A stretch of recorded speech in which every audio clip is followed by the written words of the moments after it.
Praise road. હું Stanley Macwan. મારી YouTube channel Gujarati Bible સ્ટડીમાં તમારું સ્વાગત છે. મારી ચેનલને આજે અત્યારે આગળ તમે સબસ્ક્રાઈબ કરી લો અને ઈશ્વરના જ્ઞાનમાં તમે વધતા જાઓ. પ્રભુ કહે છે, હે બાપ, જેમ તમે મારામાં અને હું તમારામાં, તેમ તેઓ આપણામાં એક થાય. એકતાની વાત કરે છે. આપણે બધા એક હોવા જોઈએ. સભા શિક્ષકમાં લખેલું છે, એક કરતાં બે પલાક. એક પડી જાય તો બીજો એને ઉઠાડશે, એક સૂજાય તો એને હૂંફ કંઈથી મળે, પણ બે સૂજાય તો એકબીજાની ગરમી લોકોને મળશે. ત્રેવડી વણેલી દોરી તૂટતી નથી. એનો મતલબ એકતાનું બહુ મહત્ત્વ છે. શરૂઆતની મંડળી પણ એક હતી, બધા એકતાની અંદર હતા. પરંતુ હું તમને કહું છું, એકતામાં ગયા ને ગયા કામથી. જો તમે એકતામાં ગયા તો મરી હાકે. એકતા માણસને મારી નાખે છે. કઈ રીતે એ જાણવા માટે આ વિડીયોને તમે આખો જુઓ.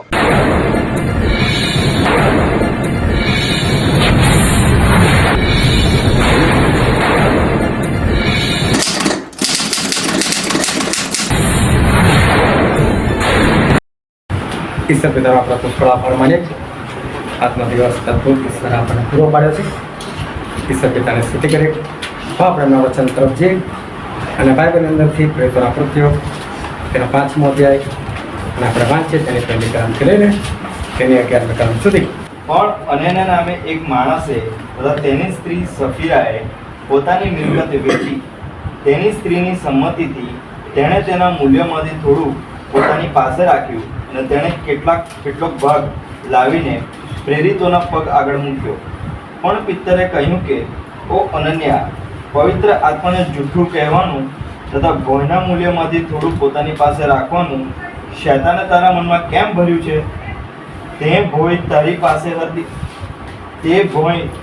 પાસે હતી ત્યારે શું તારી ન હતી?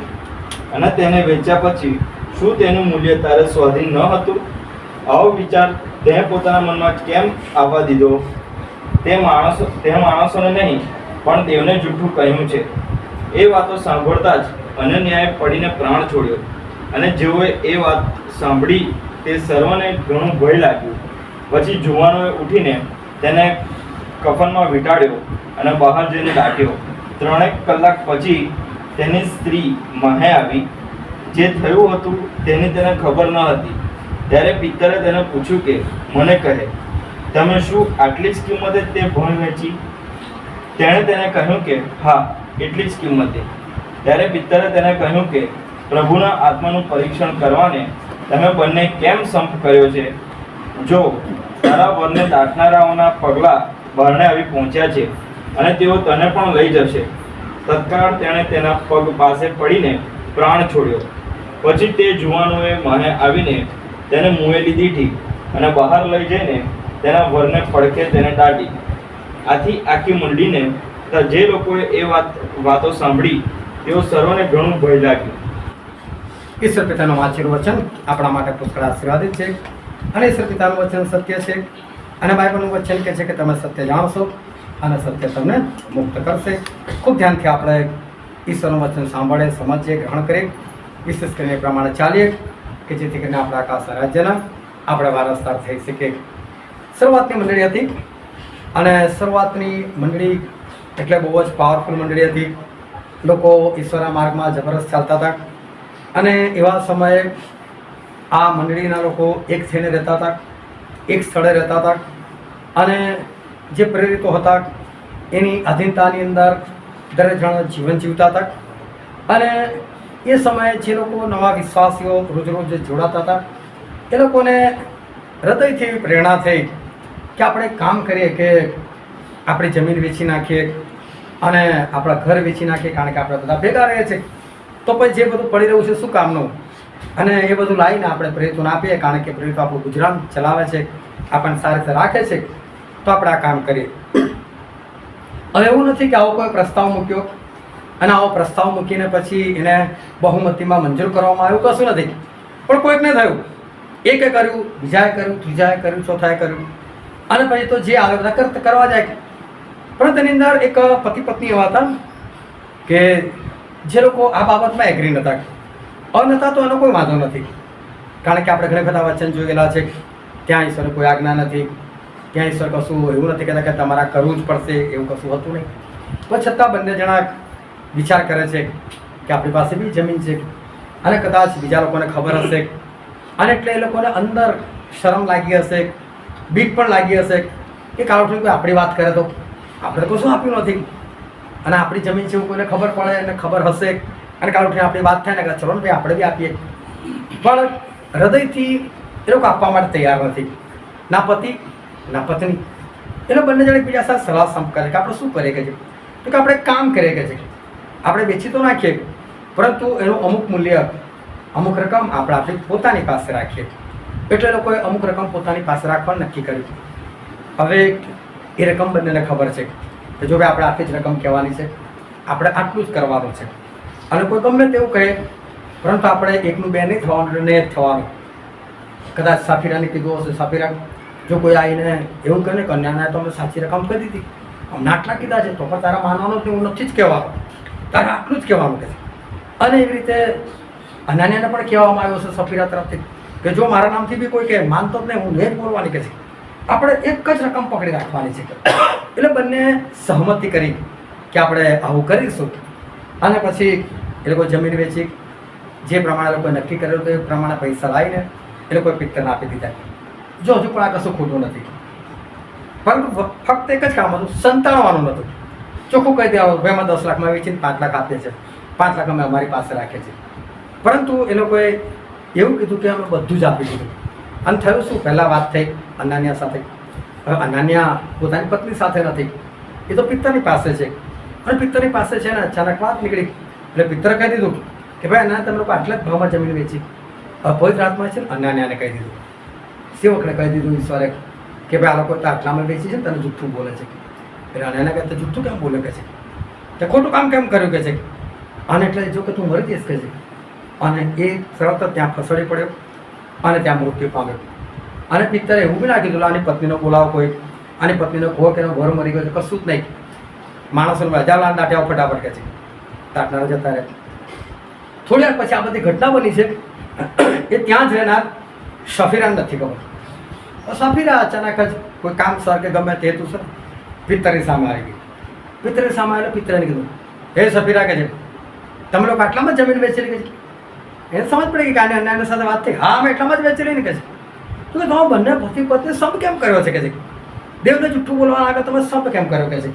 અને એટલે કે જો તારો પતિ તો મરી ગયો છે કે છે અને આ દાટનારા પગલા મને સંભળાઈ રહ્યા છે, તને પણ લઈ જશે, તને બી દાટી દેશે, એટલે કે તું પણ મરવાની. અને બોલો પેલી પણ મરી ગઈ. અને પછી એને જઈને આ લોકોએ એના વરના પડખે જ એ લોકોને દાટી.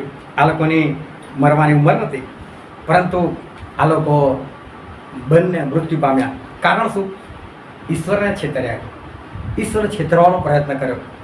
એ લોકો ભલે માણસે છેતરવાનો પ્રયત્ન કરે પરંતુ ખરેખર એ ઈશ્વરને છેતરવાનો એક પ્રયત્ન હતો અને ઈશ્વરને કદી કોઈ માણસ એ છેતરી શકતું નથી.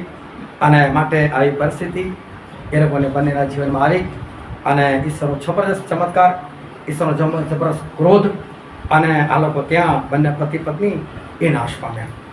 એકવાર એક જગ્યા પર પતિ અને પત્ની અને એમને એકનું એક બાળક હતું અને આ પતિ પત્ની જે છે લોકો સતત જ લડતા જ રહે. એ લોકો જો ભેગા થાય ને એટલે લોકો શાંતિથી વાત ના કરી શકે. એ લોકો હંમેશા લડતા ઝઘડતા જ રહે. છોકરો જુવાન હતો, છોકરો ના માના કયામાં ના બાપના કયામાં રહે, એ બેઉ ના માને. એટલું જ નહીં પણ ઘણી બધી છોકરાને કૂટ્યો, કોઈ વ્યસન પસંદ એવું નહીં, પરંતુ જે માને ના ગમે, જે બાપ ના ગમે એ કરે. મા બાપનું સાંભળવાનું નહીં, એ કશું બી કહેते કામ પૂરું નહીં કરવાનું અને એવી રીતે એ છોકરો. પરંતુ જો કોઈ પણ જઈ ચડે એમના ઘરની અંદર અને બહુ 3 એલર્ટ થઈ જાય અને બિલકુલ જ ખબર ના પડવા દે કે પતિ પત્નીની વચ્ચે ઝઘડો છે કે બાળક એ લોકોનું કહેલું નથી માનતો. બાળક એ તો હજુ સમજો કે જુવાનીમાં પગ મૂકતો છોકરો છે, હજુ જુવાન વયનો છે, હજુ તો એને વધારે ખબર નથી પણ એ પણ એટલો હોશિયાર, એ પણ બિલકુલ ના ખબર પડવા દે કે હું મારા મમ્મી પપ્પાનું માનતો નથી, એ લોકોની આજ્ઞાનું ઉલ્લંઘન કરું છું, એ લોકોનું કહેલું કામ હું કરતો નથી અને બિલકુલ એ ખબર ના પડવા દે. અને બધા જુઓ તો એ લોકો લાગે વાહ શું આદર્શ એક કપલ છે, શું જોરદાર છે. પરંતુ હું જ્યારે ત્યાં ગયો અને મારી મુલાકાત થઈ, પણ ઈશ્વરે મને આ અંદરની વાત એ લોકોની દેખાડી. અને પછી મેં એ લોકોને નીકળતી વખતે એક જ વાત કીધી, જે દિવસે તમે ઈશ્વર સામે ઉઘાડા થશો, જે દિવસે ઈશ્વર તમે વાત પ્રગટ કરશો, જે દિવસે તમે સત્ય તમારા જીવનમાંથી બહાર લાવશો, તમારી મુશ્કેલી દૂર થશે. તમે એવું દેખાડો કે અમને મુશ્કેલી નથી, પણ ખરેખર તમને મુશ્કેલી છે.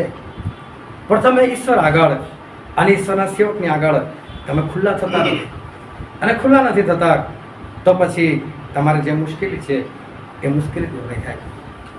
જ્યારે એક બાદશાહ થઈ ગયો નિમ્રોદ નામનો, અને પૃથ્વીની શરૂઆતની વાત, અને એ સમયે એને એવું વિચાર્યું કે હું કહે છે કે એક મોટી બિલ્ડિંગ બનાવો કે છે, અને બહુ ઓછી માત્રામાં એ લોકો હતા. મને નથી ખબર એ લોકોની ગણતરી કેટલી હતી, પરંતુ એ સમયે જે ટોળું હતું આદામ અને હવાથી પેદા થયેલું, એ બધું ટોળું જ્યાં જ્યાં ત્યાં સાથે જ જાય. હવે ફરતા ફરતા શિનાર દેશમાં આવે છે, અને શિનાર દેશ એટલે આજનો ઈરાક દેશ છે ને ત્યાંની જગ્યા. અને શિનાર દેશ એટલે એ જ જગ્યા જ્યાં એદનવાડી હતી, એ જ જગ્યા પર. અને ત્યાં આવ્યા, અને જ્યારે કોઈ ત્યાં આવ્યા, અને ત્યાં નિમ્રોદ બાદશાહને હું ચૂકલા મોટી બિલ્ડિંગ બનાવ્યું. એવી મોટી બિલ્ડિંગ કેમ બધા અહીંયા જ રહીએ, જેથી કરીને અમે પૃથ્વી પર વિખેરી ના છીએ. જ્યારે પ્રભુએ એવું કીધેલું હતું કે તમે આખી પૃથ્વીને ભરપૂર કરો કે છે, આ પૃથ્વીમાં આટલી બધી મોટી બનાવે છે, એક જગ્યા પર ના રહો, બધા ફેલાવો કે છે, ફેલાવો, અને આ પૃથ્વીને ભરપૂર કરો. અને ઈશ્વરને ગમતું હતું. પરંતુ આ નિમ્રોદ બાદશાહ, બાઇબલની અંદર એના વિશે કશું જ નથી લખ્યું તો બહુ ઓછું લખ્યું કે નિમ્રોદ એ ઈશ્વરની સામે બહાદુર એક શિકારી જેવો હતો, એના જેવો કોણ કે છે, એટલી જ વાત લખેલી છે. પરંતુ ઇતિહાસ એવું કહે છે, બાઇબલમાં નથી પણ ઇતિહાસ એવું કહે છે કે આ નિમ્રોદ જે છે ને એ પોતાની જાતને ઈશ્વર માનતો હતો. હું જ ઈશ્વર છું એમ. અને લોકોની પાસે એવું બોલાવડા કે હું ઈશ્વર છું, મને ઈશ્વર માનવા, મારી પૂજા કરવાની. અને પાછા તીર લે, અને તીર લઈને કહે છે આકાશમાં મારે, અને આકાશમાં મારીને એની ભાષામાં ગાળો બોલતો હતો, ગમે તે કરતો હતો. હવે તું કોઈ હોય તો બહાર નીકળે કે છે, મારી સામે લડવા માટે આવે કે છે. એવો નિમ્રોદ બાદશાહ હતો. એ પોતાને જ માનતો હતો, લોકોને બી કહેતો હતો હું જ તમારો ઈશ્વર છે. અને એની આગેવાને હેઠળ જ આ બધું ચાલતું હતું. આ લોકો કહે છે ચલો આપણે એક આલિશાન મોટી બિલ્ડિંગ બનાવે કે છે, અને આપણે અહીંયા જ રહીએ. તો વિચાર કરો, વર્ષો જૂની વાત, અને વર્ષો જૂની વાતને એ સમય કેવા લોકો હશે, કેવું જ્ઞાન હશે, કેટલો પાયો લેવો, અને મોટી ગગનચુંબી ઇમારત બનાવી. અને આટલું બધા બનાવવા લાગ્યા. એટલું જ નહીં પણ લોકો સફળ પણ થવા લાગ્યા.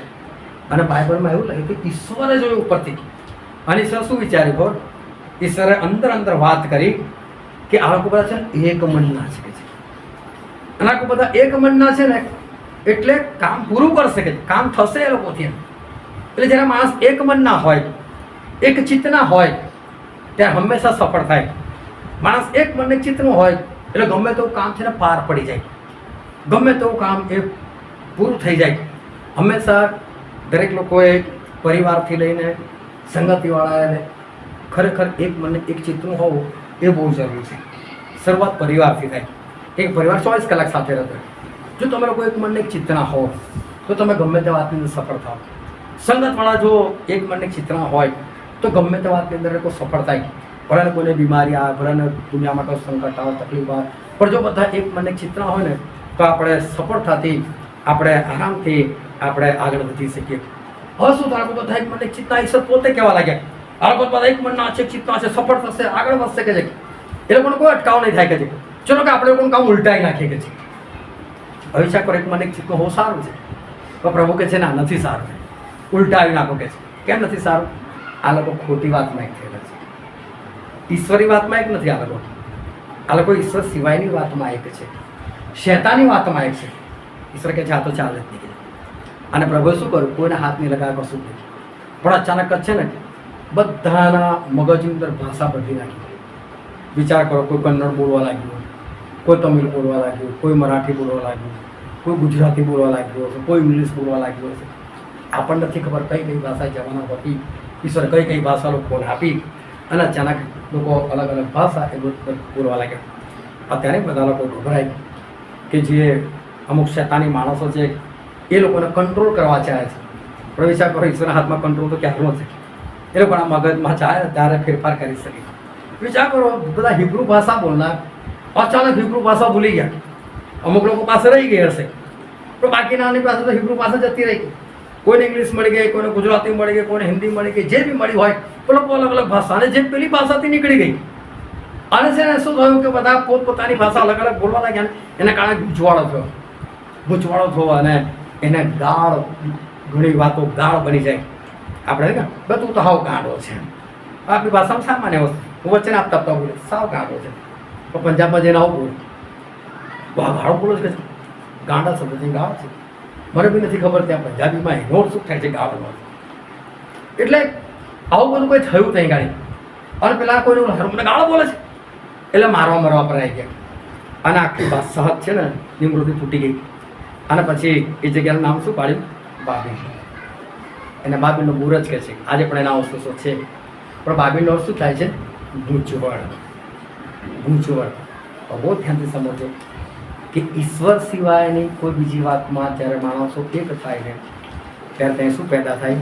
ગૂંચવણ પેદા થાય, ઈશ્વર ન ચલાય. ઈશ્વર સિવાયની વાતચીતમાં જ્યારે માણસ એક થાય ત્યારે હંમેશા ત્યાં ગૂંચવણ પેદા થાય. પરંતુ ઇબ્રાહિમ અને સારા બહુ જબરદસ્ત હતો. ઇબ્રાહિમ સારાને એવું કહે છે, એ સારા બધાને એવું કહે છે કે ઇબ્રાહિમ મારો ભાઈ છે કે છે, તો જોરદાર દેખાય, સુંદર છે કે તું કહે છે, પણ તું સુંદર દેખાય છે ને એટલે કે છે કાલ ઉઠીને તારી પર કોઈ નજર બગાડે ને હું એને ખટકું અને મને મારી નાખે તો કહે છે એ તું છે બિંદાસી બધાને ભાઈ કહે છે. પેલું સારા બિંદાસી કીધું, માની ગઈ વાત. એટલું જ નહીં, પણ ત્યાંના રાજાની નજર પડી. લોકો રાજાને કીધું, રાજા એક સ્ત્રી છે, સુંદર દેખાય છે, રાણી જેવી લાગે છે, તારા મહેલમાં રાખ. અને બધું લઈ ગયો. તો પણ આ સારા મોંમાંથી એમ નથી કહેતી કે ઇબ્રાહિમ મારો ભાઈ નથી, મારો પતિ છે. ઇબ્રાહિમે પણ નથી બોલતી, હે ઇબ્રાહિમ આવું કરવાનું મારી સાથે, મને ખતરો આવી ગયો. પણ તો પણ એ કશું નથી બોલતી.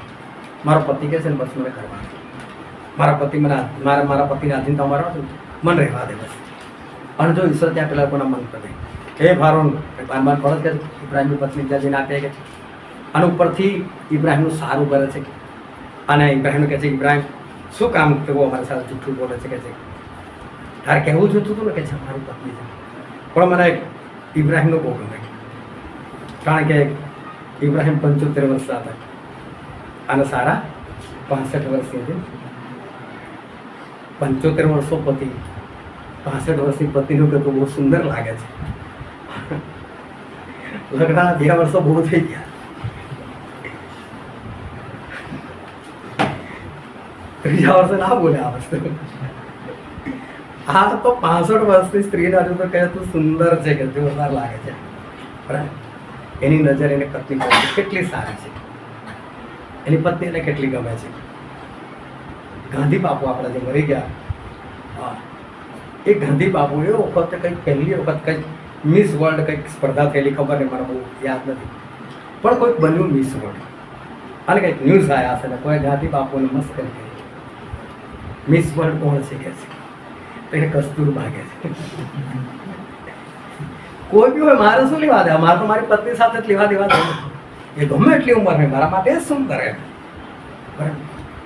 એટલે દેવા પતિ પત્ની જોયા છે, લગ્નનો આલ્બમ કાઢીને જોઈએ, લગ્નનો. અને પછી પતિભાઈ તો કેવી દેખાતું હતું સુંદર, ફરી પાછી આવી થઈ જાય ના, પણ તું બી તારા પેટ તરફ તો જો ભાઈ, તારા ઠેકાણા નથી રહ્યા, તું શું આશા રાખે છે? પણ એ આશા એવી રાખે આ પાછી જવાન થઈ જાય કેટલું સારું. પરંતુ ઈશ્વર સિવાયની વાત, એ ઈશ્વર સિવાયની વાતની અંદર જ્યારે માણસો એક થાય છે ત્યારે ઈશ્વરને નથી ગમતું અને ઈશ્વર ત્યાં ગૂંચવણ પેદા કરી નાખે છે. અને માટે બહુ ધ્યાનથી આપણે સમજવાની જરૂર છે કે આપણે દરેકે ઈશ્વરની વાતોમાં, ઈશ્વરના વચનની વાતની અંદર હંમેશા આપણે એક મન થવાનું છે, એકચિત થવાનું છે. જો ઈશ્વરની વાતમાં આપણે એક મન ના થઈશું, ઈશ્વરની વાતોમાં એકચિત ના થઈશું, જે કંઈ સહમતિ કરીશું ઈશ્વરની વાતોમાં કરીશું, ઈશ્વરના વચનની અંદર કરીશું, તો જે ઇબ્રાહિમ અને સારાના આશીર્વાદ મળ્યો ને એ આપણને મળશે. ઈશ્વરે સારાનું નામ પહેલાં સારાઈ હતું અને પછી સારા કર્યું, અને ઇબ્રાહિમનું નામ અબ્રામ હતું પહેલાં, ઇબ્રામ, અને એનું પછી ઇબ્રાહિમ કર્યું. એ ખાલી કરવા ખાતર શું કર્યું? એનો અર્થ બહુ જોરદાર હતો કે હું તમને એક બે બાળકનું નહીં, મોટી કોમ અને કોમ કરતાં પણ વધારે કોમના મા બાપ બનાવું છું. એક આશીર્વાદ આપે તમે, બહુ બધાના મા બાપ, અને તમારા લીધે લોકો આશીર્વાદિત થશે.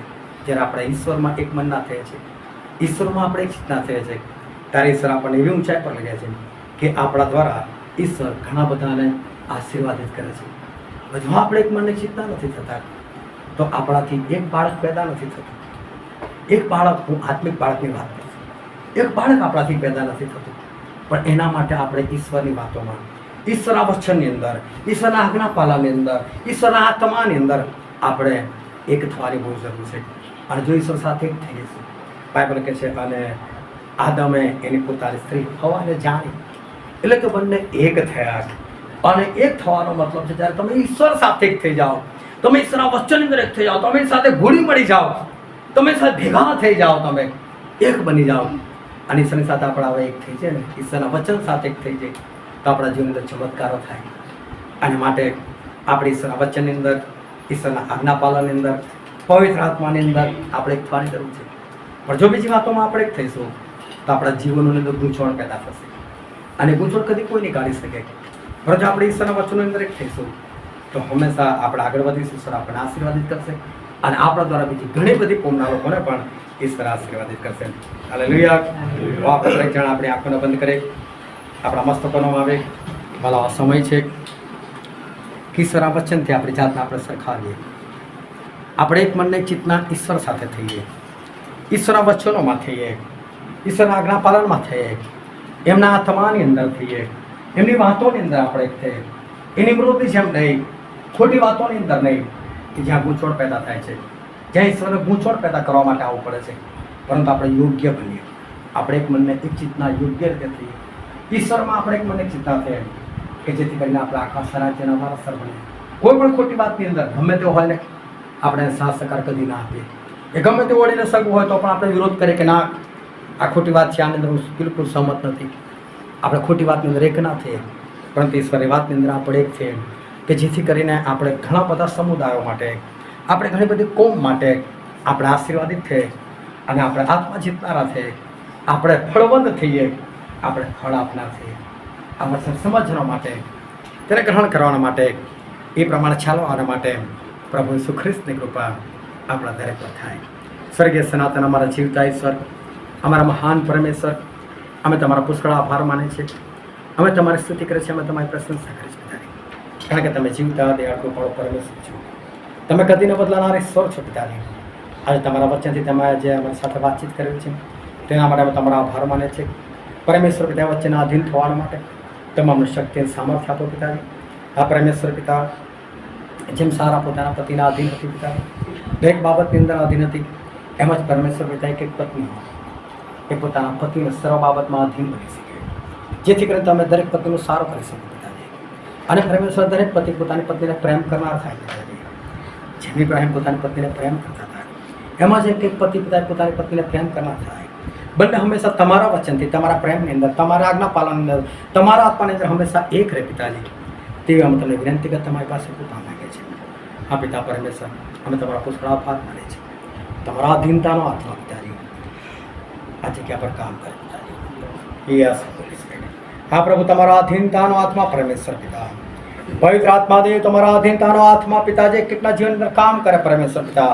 દરેક જગ્યા તમારા વચનોને, તમારા આત્માને પિતાજી, અને જે જગ્યા પર અધીનતામાં રહેવું જોઈએ એ દરેક જગ્યા પર તમારા લોકો અધીનતાની અંદર રહે પરમેશ્વર પિતા. હા પિતા પરમેશ્વર, તમારા લોકો આત્મા જીતી શકે પિતાજી. હા પરમેશ્વર, દરેક પ્રકારનું આત્મિક વાંઝાપણું પ્રભુ ઈસુ તમારા પવિત્ર નામની અંદર એ નાશ પામે. એ દરેક દુષ્ટાત્માના પરિબળો, વાંઝાપણાના દુષ્ટાત્માઓ પ્રભુ ઈસુ તમારા પવિત્ર નામને સંપૂર્ણપણે નાશ પામે. એક એક જણ આત્મિક રીતે આશીર્વાદિત થાય પિતાજી. હા પરમેશ્વર, આત્મિક તમામ મા બાપ બનનાર થાય પરમેશ્વર પિતા. ઘણા બધા આત્માઓ જે તમારી પાસે આવનાર થાય પિતાજી. હા પ્રભુ, જે તમારી વિરુદ્ધ છે તેને ધિક્કારનાર થાય પિતાજી. જે તમારું છે તેની સાથે એક મનને ચિંતા થાય પિતાજી. હા પરમેશ્વર પિતા, તે અમે તમે વિનંતી કરી તમારી પાસે કૃપા માંગીએ છીએ.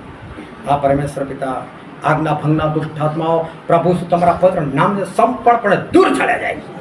યસ માય જીસસ, તમે કાર્ય કરો પિતાજી. તમારા દયા વરસાવ દરેક ઉપર પિતાજી. આજના દિવસે તમે આશીર્વાદિત કર્યો છે પિતાજી. હજુ પણ આશીર્વાદિત કરતા જાઓ કે કૃપા માંગે છે. સગળો માલ મહિમા તમને જ્ઞાન આપે છે. અહીંથી અમે નીતિનભાઈના ઘરે જનાર છે પિતાજી, ત્યાં પણ તમારા સહી સલામત લઈ જજો, તમારી કૃપા માટે પિતાજી. Thank you. અમે માગ્યું છે પ્રભુ, શું તમે આપ્યું છે કબૂલ કરતા પ્રભુ ઈશ્વરના નામમાં. આમેન.